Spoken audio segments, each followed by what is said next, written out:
Hello and welcome to economics on the move. आज economics on the move पे हम Reserve Bank of India की third bi monthly monetary policy committee report पर discussion करना है। देखना है कि उसमें कौन कौन सी बातें रिजर्व बैंक ऑफ इंडिया ने लोगों के सामने रखी है, इन्वेस्टर्स के सामने रखी है, कॉरपोरेट हाउसेस के सामने रखी है। तो चलिए उसी को थोड़ा समराइज़ करने की कोशिश करते हैं, उन्हीं को थोड़ा डिस्कस करने की कोशिश करते हैं और देखते हैं कि उसमें कौन कौन से की पॉइंट्स हैं। ओके, सो की पॉइंट्स पे हमें यहाँ पे डिस्कशन करना है। देखिए, रिजर्व बैंक ऑफ इंडिया जो कि भारत का अपना सेंट्रल बैंक है, उसकी एक बॉडी है, उसकी एक कमेटी है जिसका नाम है monetary policy committee. Monetary policy committee का काम ये होता है कि वो मनी सप्लाई पे वर्क करता है कि देश के अंदर कितनी मनी सप्लाई होनी चाहिए अर्थव्यवस्था को नज़र में रखते हुए। अब यहाँ पे सबसे पहली बात जो रिजर्व बैंक ऑफ इंडिया ने कहा वो ये कहा है कि जो इंटरेस्ट रेट है, जिसको हम पॉलिसी रेट भी कहते हैं, वो पॉलिसी रेट में कोई तब्दीली या कोई बदलाव नहीं किया जाएगा। यानी रिजर्व बैंक ऑफ इंडिया का जो प्रीवियस रेट चल रहा था, जैसे रेपो रेट 4% था, उसके बाद रिवर्स रेपो रेट 3.3% था, बैंक रेट या फिर मार्जिन स्टैंडिंग फैसिलिटी 4.25, जो प्रीवियस रेट ये चले आ रहे थे वही प्रीवियस रेट रहेंगे, उसमें कोई बदलाव नहीं होगा। अब देखिए यहाँ पे repo rate, reverse repo rate या बैंक रेट क्या होता है, इसको अगर आपको डिटेल में समझना है तो मेरी रिक्वेस्ट है कि प्लीज़ आप मेरे सर के ऊपर जो लिंक शो कर रहा है बैंकिंग का प्लेलिस्ट का, आप उसको जाके चेक करिए, आपको डिटेल में वो चीज़ समझ में आ जाएगी। या फिर रेपो रेट, बैंक रेट का मैं डिस्क्रिप्शन में भी लिंक शेयर कर दूंगा, वहाँ से भी आप चेक कर सकते हैं।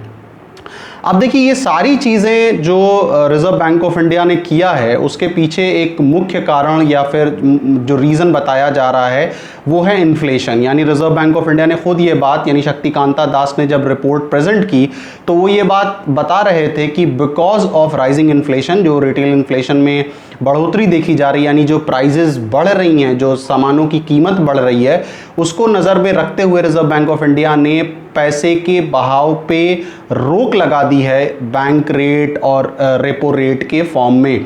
उनका ये मानना है कि जो इन्फ्लेशन रेट बढ़ रहा है इसकी वजह से, और स्पेशली जो इनका अपना बेंचमार्क है 6% का, उसको क्रॉस कर चुका है, तो इसको नज़र में रखते हुए फ़िलहाल के लिए डिसीजन लिया गया कि इन रेट्स में कोई बदलाव या तब्दीली नहीं की जाएगी।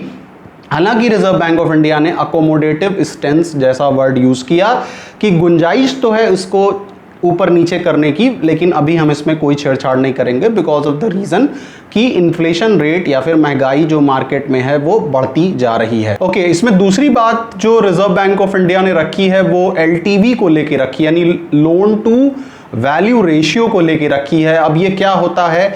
लोन टू वैल्यू रेशियो का मतलब होता है कि कितना अमाउंट आप सिक्योरिटी के तौर में किसी बैंक में जमा कर रहे हैं और उसके बदले आप कितना लोन पा जा रहे हैं।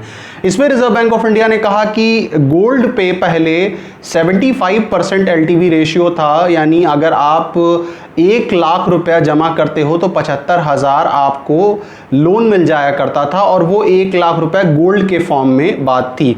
लेकिन अब ये एलटीवी रेशियो 90% कर दिया गया है। 90% मतलब कि अब आप 1 लाख का गोल्ड एक्चुअल अगर डिपॉजिट करोगे तो 90,000 का आपको उस पे लोन मिल सकता है। ये इस वजह से किया है क्योंकि हाल के दिनों में आपने देखा कि गोल्ड की वैल्यू बहुत तेज़ी से ऊपर चढ़ती जा रही है, गोल्ड में बहुत ज़्यादा इंक्रीमेंट आता जा रहा है, उसकी वैल्यू बहुत तेज़ी से भाग रही है।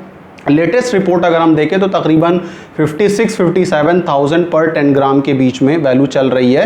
तो बढ़ी हुई वैल्यू या फिर एक इम्पॉर्टेंट एसेट्स मानते हुए रिजर्व बैंक ऑफ इंडिया ने इसका 75% से 90% कर दिया है।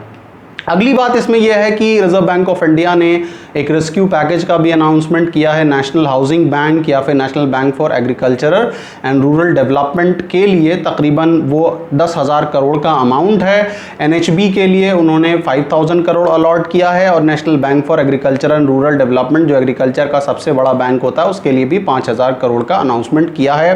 रिजर्व बैंक ऑफ इंडिया ने इसके अलावा मॉरेटोरियम पे भी कुछ बातें की है, रिस्ट्रक्चरिंग ऑफ लोन पे भी बातें की है कि वो लोग जो कि मार्च के बाद, यानी कोविड होने के बाद, लॉकडाउन होने के बाद लोन नहीं पे कर पा रहे थे और 31 अगस्त तक का उनको रिलैक्सेशन दिया गया था कि आप पे कर सकते हो, बाद में अपनी मंथली इंस्टॉलमेंट बाद में पे कर सकते हो। फॉर द टाइम बिंग अभी के लिए जो बात रिजर्व बैंक ऑफ इंडिया ने कही है अपनी मॉनेटरी पॉलिसी में उसमें ये बात कहा है कि ये बैंकों के ऊपर छोड़ दिया है, यानी बैंकों के ऊपर या बैंक डिसीजन ले सकता है। उससे पहले तो डायरेक्ट एक इंस्ट्रक्शन थी कि ऐसा करना ही पड़ेगा, लेकिन फ़िलहाल बैंकों के ऊपर है कि बैंक किसको छूट देना चाहता है और किसको छूट नहीं देना चाहता। अब बैंक उन कस्टमर्स को फाइंड आउट करेगा कि क्या कोविड का या लॉकडाउन का उनके ऊपर कोई इफेक्ट पड़ा या नहीं।